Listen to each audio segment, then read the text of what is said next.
Been a problem with this Solidworks surface trim for a number of years, which crops up now and then, and it's a bit of a pain. So if you go for a surface trim, and we'll pick this as the tool, and then we're going to keep that selection on the inside. So if I change the sketch with this extrude here, if I just get these, and we'll just go for construction and then swap to some other entities.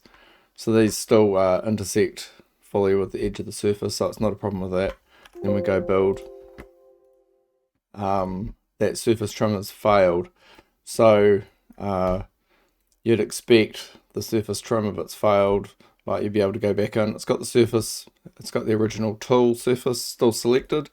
It's not an issue with it crossing over the boundaries. And you think, okay, it's still selected, so therefore I can just reselect the pieces, but you can't.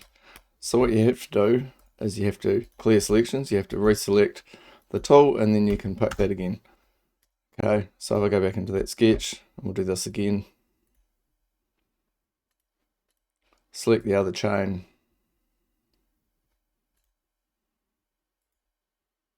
We'll just select these entities. Rebuild, so it's failed again, and again you have to go in, edit feature. You can't just repick the piece you want. Even if you go remove sections, still doesn't work. You have to get rid of the tool and repick it.